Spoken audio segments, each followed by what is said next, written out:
오늘 본문 이 시점에서 58년 전으로 돌아가 보시죠. 오늘 본문에서 58년 전으로 한번 돌아가 보시죠. 58년 전에 무슨 일이 벌어졌을까요? 성전이 재건되었습니다. 얼마 동안 중단되었던 16년 동안 중단되었던 성전이 4년 동안의 공사를 통해 재건되었습니다. 그게 몇 년도냐면 기원전 516년이에요. 그리고 오늘 이 본문은 그 이후로 몇 년이 지났냐면 58년이 지난 기원전 458년입니다. 자, 58년 전에 오랫동안 중단되었던 성전 재건 공사가 마무리되었습니다. 자, 여러분들 한번 질문 드릴게요. 한번 생각해 보시죠. 16년 동안 중단되어 있던 그 성전 공사가 마무리되고 완공된 겁니다. 솔로몬의 영광처럼 화려하진 않지만 그래도 고대하던 성전이 완공되었습니다. 재건되었습니다. 어떤 기분이 들까요? 백성들 사이에서는 야, 성전이 바벨론에서 완전히 회파됐거든요. 근데 그게 모습을 딱 갖추니까 이제 뭔가 새로운 일이 벌어지겠구나라는 기대감을 갖는 것은 당연합니다. 결혼하기 전에는 두렵더라고요, 제가. 야, 결혼하면 어떻게 살지? 저는 특별히 학생 때 결혼했기 때문에 어떻게 먹여 살리지? 아버지한테 도움을 받는 것도 이게 뭐 1, 2년인데. 근데 막상 결혼을 하고 나니까요. 하고 나니 오히려 기대감이 있어요. 여러분들 직장에 들어가기 전에는 오히려 불안합니다. 들어가면 힘들지 않을까? 근데 막상 들어가고 나면 시작되었으니 어떻게 돼요? 기대감이 있습니다. 이민 오기 전은요, 별 생각 다 듭니다. 과연 내가 그 이민 생활에 그 모든 것들을 감당할 수 있을까? 두려움도 되고 여러 가지 있죠. 그래 막상 오게 되면 물론 실망도 많이 하지만 그 초기에는 기대를 하게 마련입니다. 지금 중단되었던 성전 공사가 완공되었다고요. 완전 무너졌던 성전이 모습을 갖췄어요. 이제 무슨 일이 벌어지겠구나. 이런 마음이 듭니다. 그런데 에스라서를 가만히 보면 성전 재건이 이루어진 다음에 뭐 대단한 일이 벌어졌다라는 기록이 나와 있질 않아요. 그런데 바로 무엇이 붙어 있냐면 2차 포로 기한이 에스라를 통해서 이루어졌다. 인원도 몇 명? 한 1700명 정도에게 이 이야기가 기록이 되어 있는 겁니다. 자, 이들은 언제 출발했냐? 458년 1월에 출발했습니다. 그리고 얼마 동안 이동해 왔다? 4개월 동안 이동해 왔습니다. 오랜 기간 동안 몇 마일을? 900마일을. 그리고 5월에 도착해서 지금 오늘 본문은 몇 월이냐면 10월 근처까지 온 겁니다. 그러니까 도착하고 난 다음에 몇 개월이 지난 상태냐면 4개월이 지난 상태예요. 자, 이들 보십시오. 원래 있었던 자들 말고 지금 막 포로 기환을 2차 포로 기환을 해서 돌아온 지 4개월밖에 안 된 사람들의 입장에서 한번 생각해 보세요. 이미 미리 우리 선조들이 와서 성전 재건해 놨고 이제 그들에게 우리가 더 투입이 돼서 우리가 2차 포로 기환자로 다시 또 공급이 되기 때문에 이제 합류하기 때문에 새로운 분위기의 반전을 기대할 수 있는 상황입니다. 이제 성전 중심으로 우리까지 합세해서 합류하여 뭔가 새로운 분위기의 반전을 꾀할 수 있다라는 기대감이 있습니다. 에스라가 그래서 왔거든요, 사실. 근데 그래서 왔던 에스라가 기대감으로 충만했던 에스라에게 엉뚱한 보고가 하나가 올라옵니다. 어떤 보고냐면 1, 2절의 내용이에요. 눈으로 살짝 보시면 많은 사람들이 이방 사람들과의 혼인을 통해서 우상 숭배에 푹 빠져 있다라는 거예요. 성전도 완성이 되고 자기들이 또 새로 합류해서 뭔가 새로운 분위기 반전을 꾀했는데 이 사람들은 어떻다? 이방 여인과 결혼하고 우상 숭배에 푹 빠져 있다라는 거예요. 여러분들, 이것이 문제가 되는 이유는 신명기 7장 3절 4절에 나와 있습니다. 확인만 한번 하고 가시죠. 같이 한번 읽습니다. 시작.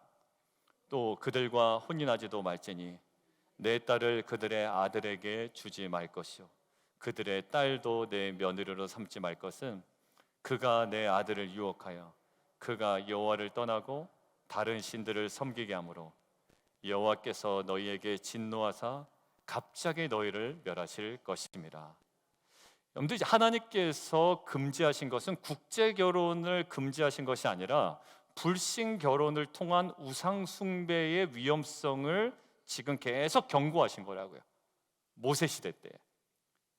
근데 그게 나중에 실제적으로 이 민족적으로 큰 문제가 된 적이 한 번 있습니다. 그게 느헤미야 13장에 가서 한번 언급이 되거든요. 어떤 내용이었을까요? 이것 때문에 민족적으로 큰 문제가 발생한 것이 있는데, 자, 함께 한번 보겠습니다. 시작. 또 이르기를 옛적에 이스라엘 왕 솔로몬이 범죄하지 아니하였느냐? 그는 나는 나라 중에 비길 왕이 없이 하나님의 사랑을 입은 자라.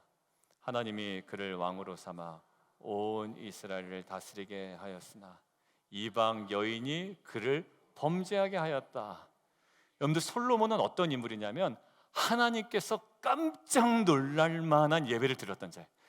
이야, 이 정도로 네가 나한테 예배를 드린다고? 하나님을 예배로 놀라킨 자고요.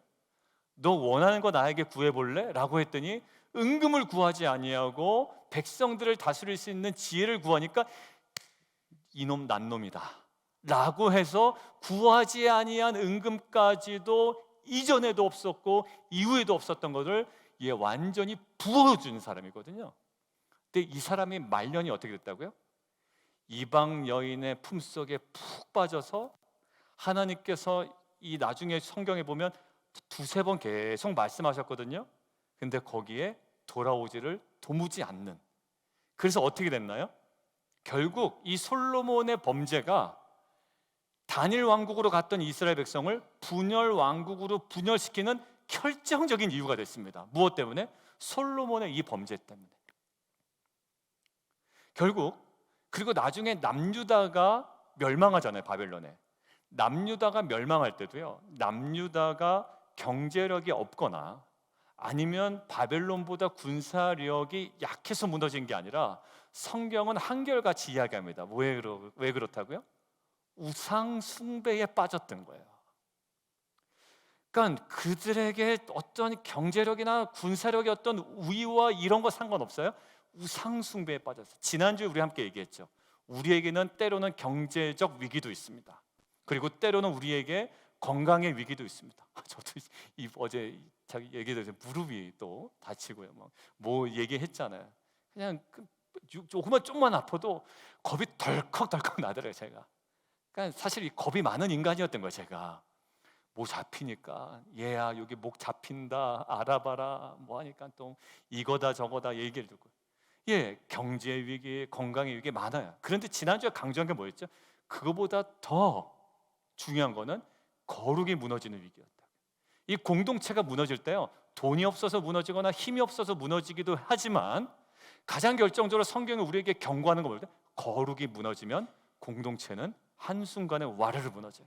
그게 바로 솔로몬 시대의 분열왕국으로 갈라지는 요인이었고요.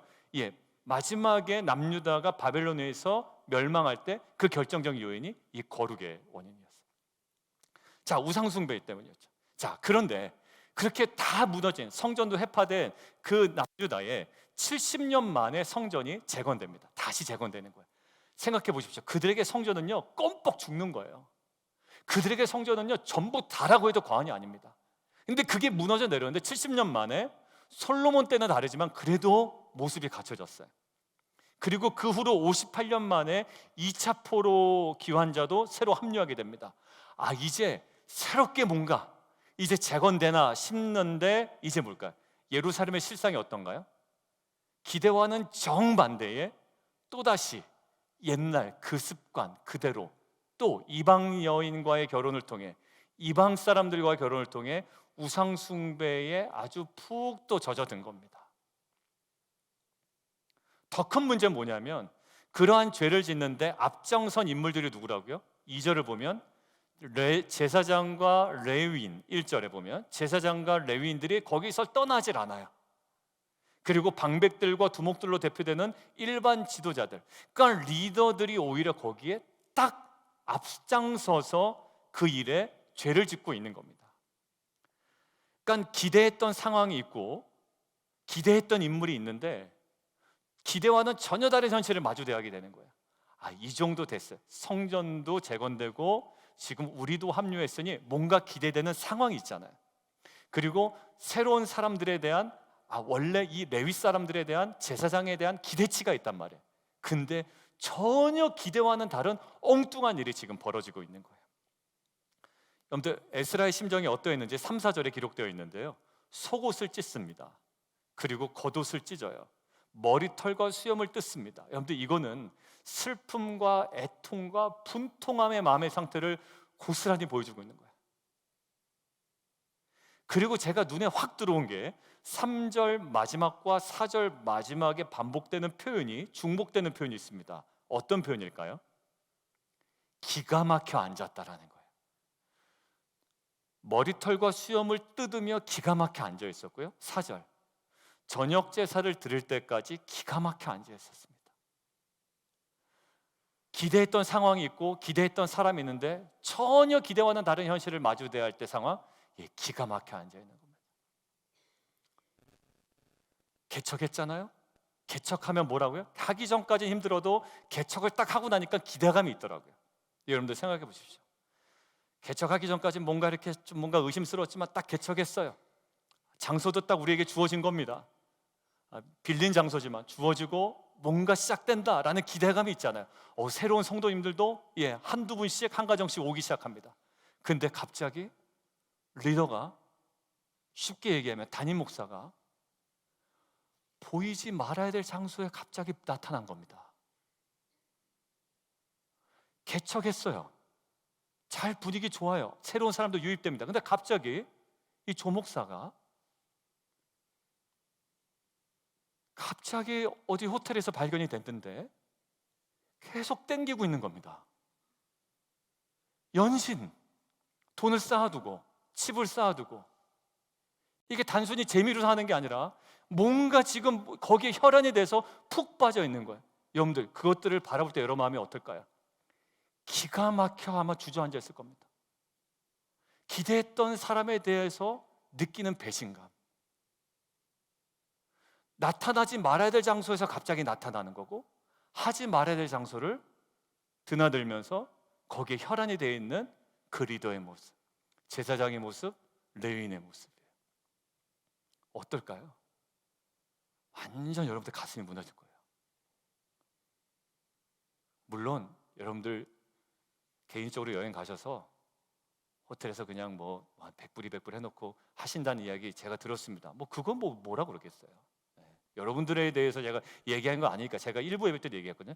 내가 이 이야기를 할까 말까 했는데 하면 또 즐겁게 가서 또 한 번 땡기고 왔는데 목사님이 또 그것도 굉장히 나쁘게 얘기해가지고 나 마음 부담스럽게 한다 라고 할까 봐 얘기하지 말까 했는데 그런 얘기 아닌 거 아시죠? 제가 거기에 푹 빠져서 쌓아놓고 계속 땡기고 있는 겁니다. 이게 말이 되네요. 기가 막혀서 여러분들이 주저앉아 있을 거예요. 기대와는 전혀 다른 현실, 믿고 싶지 않은 현실에 대한 누구의? 에스라의 1차적 반응입니다. 여러분들 우리도 마찬가지입니다. 외부적 상황도 갖추어져 있고 추가된 새로운 인원, 새로운 변화를 기대했습니다. 그런데 그 기대를 무참하게 깨버리는 그 현실을 딱 우리가 마주대었다면 각자의 방식으로 슬픔과 애통의 마음을 표현하며 기가 막혀 앉을 수 있을 밖에 없을 겁니다. 그럴 줄 몰랐다. 아마 에스라가 느꼈던 제사장에 대한 레위 사람들에 대한 반응이에요. 이 사람이 그럴 줄 몰랐다는 거예요. 이 사람이 그럴 줄 몰랐다. 자, 그런데 그렇게 기가 막혀 앉아있었던 에스라가요, 새로운 변화의 동작이 눈에 띄더라고요. 5절 한번 보실까요?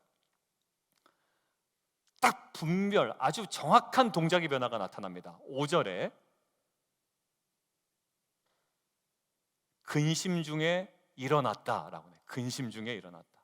자, 기가 막혀 앉아 있었던 자가 어떻게 됐다? 근심 중에 일어났다. 일어났다라는 동사가 뭘까요? 쿰입니다. 자, 이제 눈치 빠르신 분은 쿰 하니까 뭐가 떠오를까요? 달리다 쿰이 생각나죠. 달리다 쿰이 무슨 말입니까? 아람어로 소녀야 일어나라 라는 거예요. 그래서 소녀야 일어나라 할 때 달리다 쿰 일어나라 라는 거예요. 일어나라. 이게 바로 쿰입니다. 오늘 바로 어디서? 근심 중에 쿰 일어났다라는 거예요. 이것은 어떤 외적인 동작뿐만 아니라 사실 바로 무릎을 꿇거든요. 그러니까 이것은 외적인 동작뿐만 아니라 어떤 딱 계기가 돼서 내면에 기가 막혀서 앉아 있을 수밖에 없는 절망이었지만 어떤 계기가 돼서 거기서 쿰 일어났다라는 거예요. 자, 그러면 근심을 박차고 일어나는 변화를 보여준 이 에스라가 일어나서 무엇을 했을까라는 거예요. 자, 낯설게 읽기로 들어갑니다. 자, 낯설게 읽기. 우리는 정답을 알지만 여러분들, 기가 막혀서 앉아 있었던 내가 이제 어떤 계기가 돼서 근심 중에 쿰 일어나서 뭐 할 것 같으세요? 여러 가지 경우의 수를 생각해 봤거든요. 첫 번째는 그 제사장과 레위인 정말 가당치도 않은 일을 한 거잖아요. 어떻게 할까요? 단번에 가서 따질 것 같아. 너 지금 뭐 하고 있는 거야? 목사님 지금 뭐 하고, 집이 웬 말이며 땡기는 게 웬 말입니까? 이게 뭐 하시는 겁니까? 라고 얘기할 수 있죠. 그런데 오늘 에스라는 레위인과 제사장들에게 그렇게 분노를 뿜지 않아요. 근데 여러분들, 이렇게 가능한 이유는 어디서 그랬냐면 하박국, 여러분들 함께 묵상했잖아요. 하박국에 어떤 기도가 나옵니까? 하나님께 올려드린 기도가, 하나님, 저 여호야김 저 나쁜 놈이 어떻게 우리 왕이 됩니까? 라고 엘리야김을 향한 원망의 마음으로 하나님께 기도하는 장면이 있거든요. 자, 그러니까 오늘 어떤 장면이에요? 이 에스라는 속옷과 겉옷을 찢겨진 채로 하나님께 기도했거든요. 그러니까 우리는 어떤 식으로 생각할 수 있냐면 오늘의 결론, 근심을 박차고 일어나서 내가 기대했던 상황과 인물에 대해서 내가 철저하게 실망했을 때 내 잘못은 아니에요. 에스라가 잘못한 것은 하나도 없습니다. 그렇지만 내가 기대했던 상황과 기대했던 인물에 대해서 내가 철저하게 실망했을 때 기도의 자리로 나아가야 되겠다라고 묵상할 수 있지만 거기서 끝나면 오늘은 조금 안 돼요. 왜냐하면 오늘 기도는 하박국의 기도와는 다르기 때문에. 아까 하박국의 기도는 뭐였죠?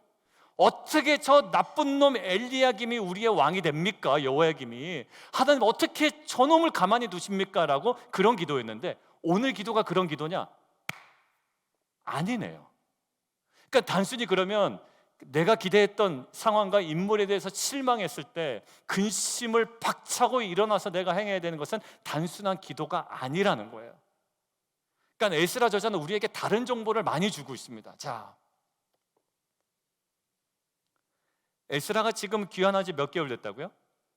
4개월. 지금 펼쳐지고 있는 일과 관련이 있다 없다? 없다. 그 일은 누가 벌였다? 고 제사장과 그 레위인이 지금 벌이고 있는 거예요. 그렇기 때문에 원망하는 기도를 올려드릴 수 있죠. 아니면 두 번째, 자신과 그 그룹들과를 철저하게 딱 분리시키는 겁니다. 그래서 자신의 거룩함에 대해서는 감사하고 이럴 수 있잖아요. 하나님, 그래도 거룩한 제가 왔네요. 아유, 그래도 제가 거룩하죠. 그래도 하나님 거룩하죠. 그리고 또 그런 사람들끼리 모입니다. 야, 그래도 우리가 거룩한 자들 아니냐? 물론 그것이 다 가능합니다. 근데 오늘 본문만큼은 그런 뉘앙스는 전혀 없어요. 하나님, 그래도 우리는 거룩합니다. 그러니까 딱 분리시켜서 근데 저놈들 죄를 그래도 용서해 주십시오. 이런 스타일이 아니더란 말이에요. 이런 기도가 갑자기 생각났습니다. 언제 이런 기도가 드려졌냐면 한번 보실래요? 제가 여기 딱 떠올랐는데 한번 읽어보겠습니다. 시작. 또 자기를 의롭다고 믿고 다른 사람을 멸시하는 자들에게 이 비유로 말씀하시되 두 사람이 기도하러 성전에 올라가니 하나는 바리새인이요 하나는 세리라. 계속이요. 기도하여 가로되 하나님이여 나는 다른 사람들 곧 토색, 불의, 간음을 하는 자들과 같지 아니하고 이 세리와도 같지 아니함을 감사나이다. 자, 무슨 기도입니까? 바리새인은 외형적으로 볼 때요, 하루에 3번씩 기도하고 금식도 하고 구제도 했던 사람이에요. 외형적으로요, 의롭게 살았던 자거든요. 그러니까 이 바리새인이 지금 기도의 내용이 뭐가 딱 드러나냐면 세리와 자신을 동일시하지 않습니다. 뭐예요? 세리와 자신을 철저하게 분리시켜요. 세속적인 표현을 보자면 성긋기, 나름 꼬리 자르기. 저들과 같지 않아요. 그래서 그들과 같지 아니함이 바리새인의 자랑이 되고요, 그들과 같지 아니함이 바리새인의 만족이 됩니다. 이 형편없는 신앙이 이럴 수가 있나요? 하나님의 온전함은 간대없고요, 그냥 그들과 같지 아니함이 나의 만족이고 그들과 같지 아니함이 나의 자랑이 되는 거예요. 근데 세리의 기도는 전혀 다른 양상을 띠고 있습니다. 다만 가슴을 치며 가로되 하나님이여 불쌍히 여기옵소서 나는 죄인이로소이다 하였느니라. 여러분들, 세리는 어떤 기도인가요? 하늘을 우러러보지도 못하고 가슴을 치며 죄인이라고 고백만 합니다. 뭘 더 해달라는 것도 아니에요. 그냥 고백만 해요. 나는 죄인입니다. 그런데 이 두 종류 기도 있잖아요, 바리새인의 기도와 세리의 기도, 거기에 대한 예수님의 결론이 14절에 나와 있는데 같이 한번 읽습니다. 시작. 이 사람이 저보다 의롭다 하심을 받고 집에, 제가 괄호 넣어놨죠. 이 사람이 누구냐면 세리가, 하늘도 쳐다보지 못한 그 세리가 저 사람과 같지 아니해서 감사합니다라는 바리새인보다 더 의롭다 하심을 받고 집에 내려갔다라는 거예요. 자, 오늘 에스라 기도 다시 들어올 거예요. 6절 한번 보세요. 우리 함께 읽은 6절 성경을 보시죠. 성경 6절에 보시면 에스라의 기도 보십시오. 내가 부끄럽고 낯이 뜨겁습니다. 그리고 다시 1인칭 주어로 내가 하나님을 향하여 얼굴을 들지 못하겠습니다 라는 거예요. 방금 세리와 자신을 분리시킨 바리새인의 기도와는 결이 확 달라요. 바리새인이 의로운 행동을 했기 때문에 세리와 딱 구분시켜서 세리와 자신을 분리시킨 바리새인의 기도 괜찮을 것 같지만 그거와는 결이 다릅니다. 오히려 에스라는 지금 1인칭을 사용해서 그들의 죄를 자신의 죄로 동일시합니다. 자기가 연루되지 않았다고요.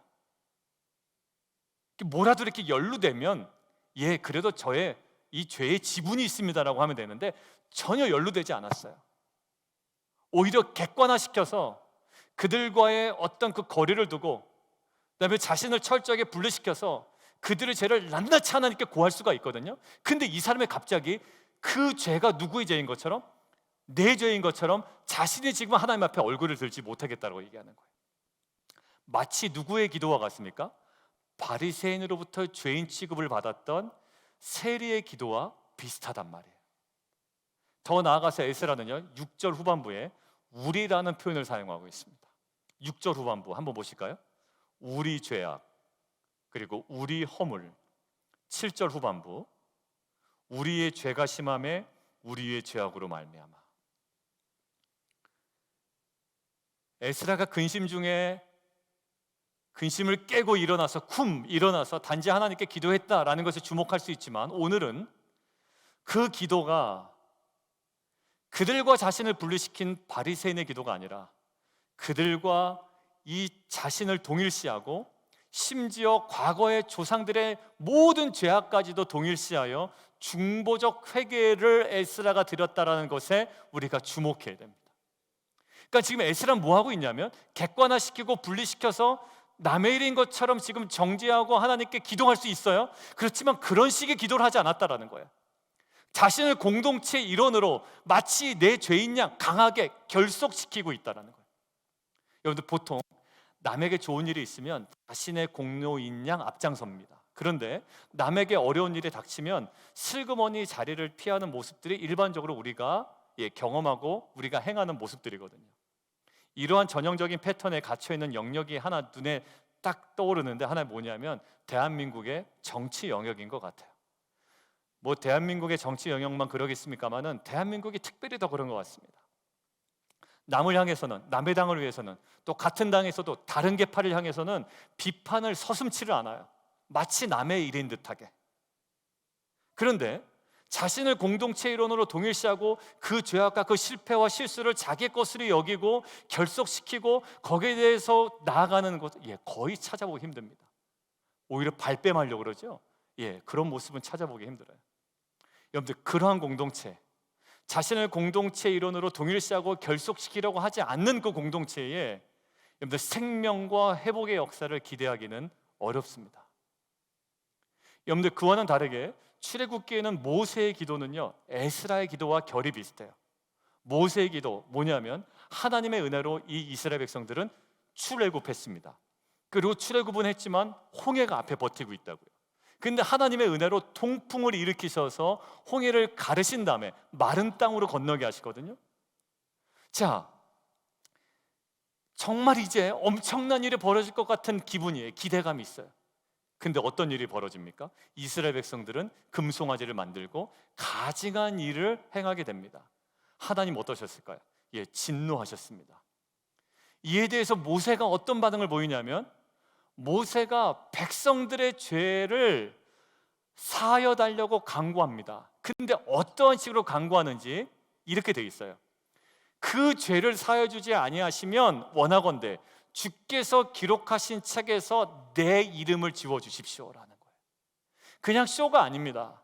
그러니까 이 백성들하고는 상관없는 위치에 있었거든요. 모세는 하나님과 독대하고 있었고, 아론이 이 모든 것들을 주도해 나갔다고요. 그러니까 하나님, 전 나쁜 놈들 하나님 멸하시고, 하나님 또 진짜로 그렇게 하시려고 그랬어요. 내가 다시 시작하겠다라고 했는데 뭐라고 얘기한다고요? 아닙니다, 용서하시고 만약에 그렇게 하지 못하실 거면 내 이름을 지워버리십시오. 마치 자기가 거기에 주동자인 양 그것들을 동일시하고 결속시켜서 그것들을 끌어안고 기도의 자리로 나아간다. 그냥 마음 편하게 제3자적 입장에서 기도하는 것이 아니라, 여러분들, 결국 나중에 아론에 대한 이야기 할 때도 모세가 이렇게 얘기합니다. 우리 신명기 9장 20절 한번 볼까요? 한번 읽겠습니다. 시작.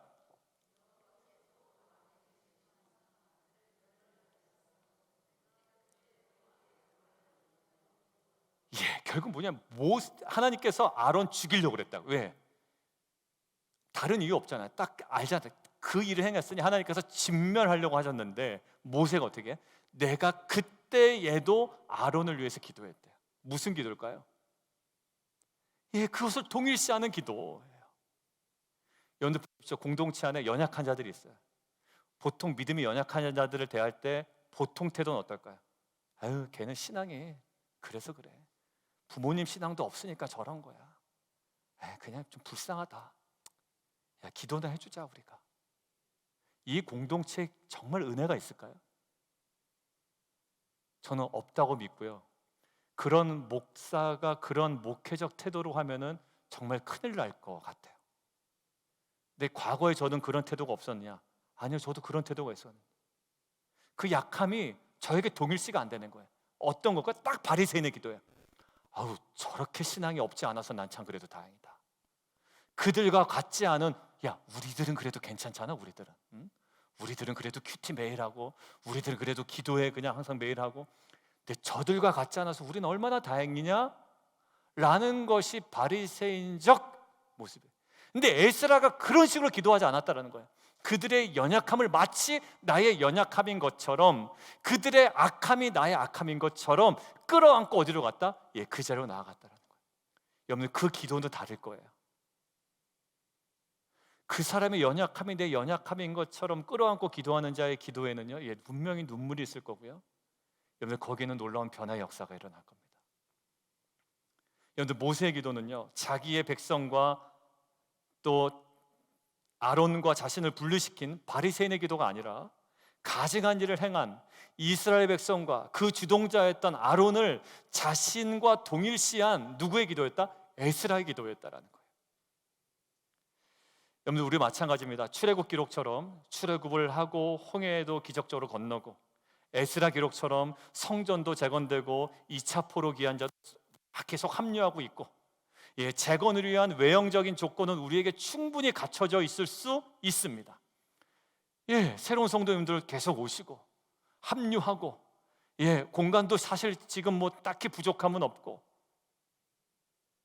또 이런 경우 있죠. 새로운 직장도 얻고, 새로운 사업도 시작하고, 새로운 관계, 지체도 우리가 얻고, 결혼도 새롭게 하고, 새로운 학교로 진학도 하고, 새로운 거처로 옮기기도 하고, 거기다가 더군다나 하나님께서 또 플러스 알파까지 주셔서 새로운 사람들을 잘 좋은 사람을 만나게 해주셔서 이제 뭔가 기대할 수 있는 상황 가운데, 재건과 갱신의 하드웨어는 잘 준비된 것처럼 보이지만 예상치 않았던 상황과 예상치 않았던 그 인물들을 통해서 예상했던 모든 기대가 무참하게 무너지는 슬픔과 허무함과 애통함 앞에 우리가 기가 막혀 앉아 있을 수밖에 없을 때가 있습니다.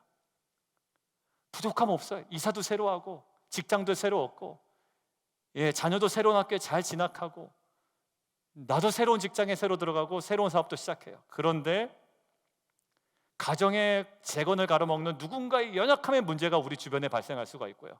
나와는 상관없습니다. 에스라가 잘못한 거 아니에요 지금.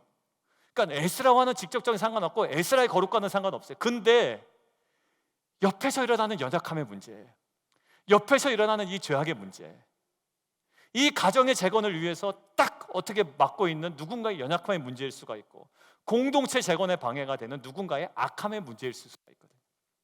그때 우리는 근심 중에 일어나야 됩니다. 단지 그들의 연약함과 악함을 탓하는 것이 아니라, 그리고 그들의 연약함과 악함과 나의 거룩함을, 상대적 거룩함을 딱 구별하여 분리시킨 기도가 아니라, 나와 그 공동체, 나와 그 지체, 나와 그 지체의 그 연약함을 강하게 결속시켜 중보적 회개의 기도의 자리로 나아가는 결단이 있기를 원합니다. 이거는 목사가 평생에 가져야 될 마음, 태도요, 자세인 걸로 저는 믿고요. 그리고 저와 여러분, 정말 빛과 소금으로 살아가기를 원하는 저와 여러분의 평생의 삶의 태도인 줄 저는 믿습니다. 여러분들 다니엘서 9장 8절을 보면 다니엘의 기도가 나오거든요. 어떤 기도가 있을까요? 같이 한번 보겠습니다. 시작. 주여, 수치가 우리에게 돌아오고 우리 왕들과 우리의 고관과 조상들에게 돌아오는 것은 우리가 주께 범죄하였습니다. 정말 된 사람들의 기도의 특징이 발견이 되더라고요. 아이고, 그놈들 그럴 줄 알았다, 이런 얘기가 우리 입에서 얼마나 많이 나오는지 몰라요. 그 연약함을 부정하는 건 아니에요. 그 사람 연약함 알죠. 근데 아유, 그럴 줄 알았어, 그럴 줄 알았어. 그봐, 신앙생활 제대로 하지 못하더니. 여러분들, 그런 공동체에 무슨 기적이 일어나겠어요? 근데 이게 나의 문제다라는 것을 끌어안는 순간 기도는 달라지고 공동체 분위기는 달라져요. 다니엘이 뭐였죠? 특별한 거 아닙니다. 우리가 주께 범죄했습니다라는 공동체와 자신의 것들을 결속시켜요. 분리시키지 않아요. 9장 11절에서도 동일한 표현이 있는데, 이는 우리가 주께 범죄하였음이니이다. 8절에 있는 그게 동일하게 다시 반복됩니다. 이 기도가 민족을 살리고요, 이러한 기도에 진정한 회복이 있는 줄 믿습니다. 여러분들의 자녀들 한번 생각해 보실래요? 여러분들의 자녀가 누군가에게 심각한 피해를 입히는 실수나 잘못된 행동을 했다라고 한번 생각을 해보십시오. 누구를 때렸다든가 무엇을 훔쳤다든가 한번 생각을 해보십시오. 온전한 부모라면 어떤 태도를 보일까요? 그럴 줄 알았어, 저놈의 새끼 저거, 저렇게 평소에 하던지 보니까. 그러고서 남 얘기하는 것처럼 그렇게 평가하지 않습니다. 때로는 원망하지 않아요. 나는 저놈과 같지 않아서 나는 감사합니다, 이런 기도 드릴 사람이 어디 있습니까? 자기 자녀의 잘못을 두고 나는 저놈과 같지 않아서 참 감사합니다라고 기도할 사람이 세상에 어떤 부모가 그런 부모가 있겠어요? 어떻게 대할까요? 다 제 잘못입니다 라는 거예요. 그 사람 찾아가서 다 제 잘못입니다, 그 자녀 못 키운 제 잘못입니다, 굽신거림만 있을 뿐이지 낄낄거리면서 내가 그놈 그럴 줄 알았어, 그거 잘못한 거 이제야 깨달았나, 이렇게 얘기할 부모는 없단 말입니다. 오히려 부모가 앞에 서고 마치 자녀는 하나도 잘못한 것이 없는 것처럼 자녀는 뒤에 숨어버립니다. 누가 앞에 선다고요? 부모가 앞에 서고 자녀는 뒤에 숨어버려요. 이 장면을 이렇게 묵상하는데 갑자기 하나가 이렇게 딱 떠오르더라고요. 뭐가 떠올랐냐면 예수님의 십자가가 묵상이 됐어요. 어떠할 자녀 없다? 어떠할 부모 없다? 저놈 저럴 줄 알았어. 평소에 하는 꼬라지를 보니 이럴 부모 없어요. 다 제 잘못입니다 라고 굽신거린 거가 있죠. 예수님에게 어떤 모습이 있었을까요? 굽신거림만 있었어요. 마치 자기가 죄를 진 것처럼, 마치 자기가 잘못한 것처럼, 마치 자기가 죽을 죄인인 것처럼 굽신거림과 십자가에 매달리심만 있었습니다. 누구를 감춰요? 우리를 그 뒤에 그냥 감춰버리십니다. 여러분들, 요한복음에 요한이 예수님의 모습에 대해서 고백한 것들을 한번 보겠습니다. 함께 볼까요? 시작. 요한이 예수께서 자기에게 나오심을 보고 이르되 보라, 세상 죄를 지고 가는 하나님의 어린 양이로다. 예수님 보십시오. 예수님과 죄와 상관이 있습니까? 없습니까? 예수님과 죄와 상관없습니다. 있어서도 안 됩니다. 근데 예수님께서 마치 자신을 죄인과 동일시하고 마치 죄인의 죄를 자신의 죄인 것처럼 모두 지고 가십니다. 예수님이 굉장히 객관화시켜서 우리의 죄와 자신을 분리시켰다면 대속의 은혜는 일어나지 않습니다. 이 대속의 은혜는 언제 시작되냐면 그 죄를 예수님의 죄인 것처럼 동일시했을 때, 이것들을 다 끌어안고 가지고 가셨을 때, 그때 대속의 은혜가 벌어지고 변화의 역사가 일어나며 생명과 부활이 그때서야 일어나죠. 이사야서는 이것을 아주 명확하게 이야기합니다. 이사야서 53장 4절 함께 부르겠습니다. 시작.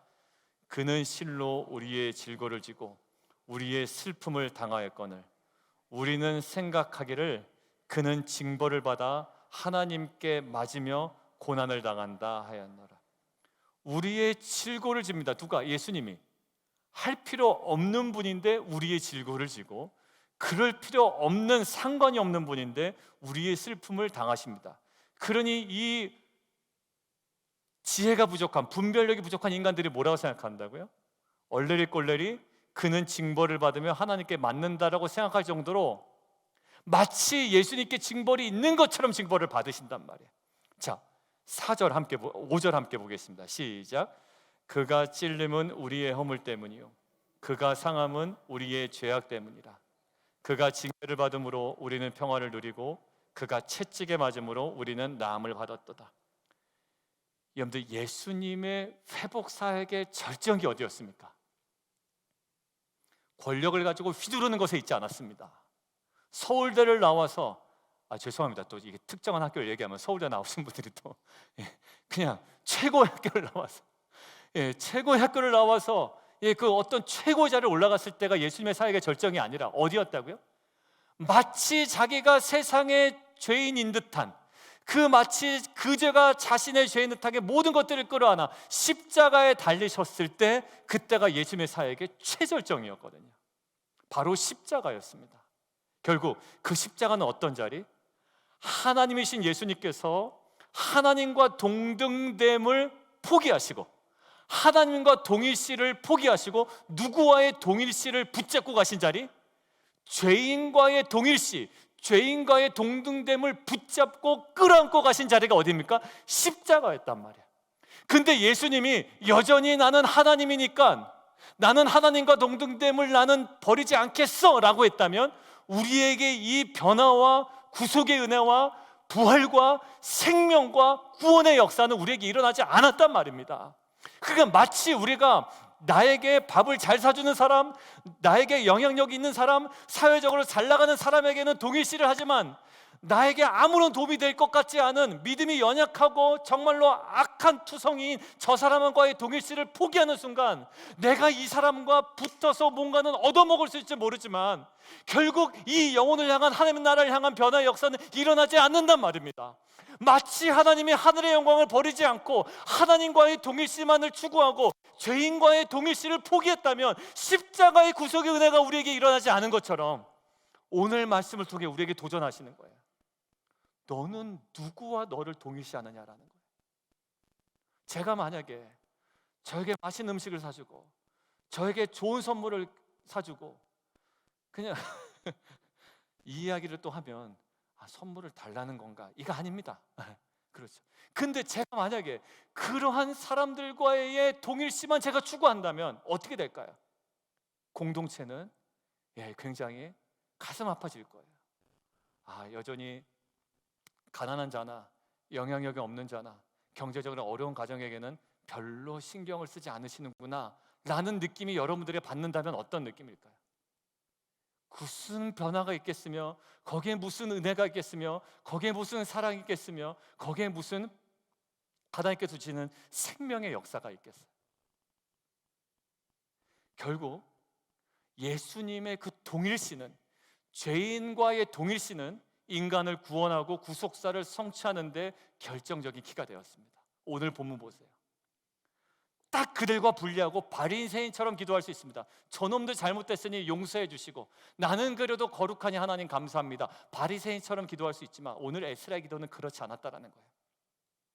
여러분들, 공동체 재건과 갱신의 결정적 키는 무엇일까요?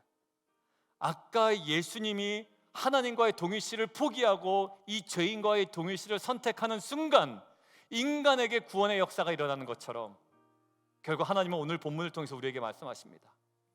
모세의 그러한 중보적 회개 기도를 통해 아론이 회복된 것처럼 에스라의 중보적 회개 기도를 통해 민족이 회복된 것처럼 우리를 끝까지 품어내신, 우리를 자신과 동일시하시고 십자가를 통해 우리를 품으신 그 십자가를 통해 우리에게 구원과 생명이 임한 것처럼 기가 막혀 앉아 있었던 자리에서 우리가 이제는 근심 중에 일어나 단순히 기도하는 것이 아니라 나와 연약한 그 자녀를 동일시하고 나와 연약한 지체를 동일시하고 그들의 죄를 나의 죄인 것처럼 끌어안고 우리가 그 십자가로 나아갈 때 다시금 재건과 갱신의 공동체로 회복되는 은혜가 있을 줄 믿습니다. 그러한 은혜를 우리는 이미 받았어요. 예수님의 동일시의 은혜를 받은 자로 우리가 또 다른 연약한 자와 정말로 우리가 섬겨야 되는 그 자를 동일시함으로 그 죄마저도 나의 죄인 것처럼 그의 연약함마저도 나의 연약함인 것처럼, 아니요, 것처럼이 아니라 것으로 여기고 이것들을 애통하며 이제는 근심 중에 일어나 그 십자가로 더 깊이 나아가는 귀한 공동체가 되기를 원합니다.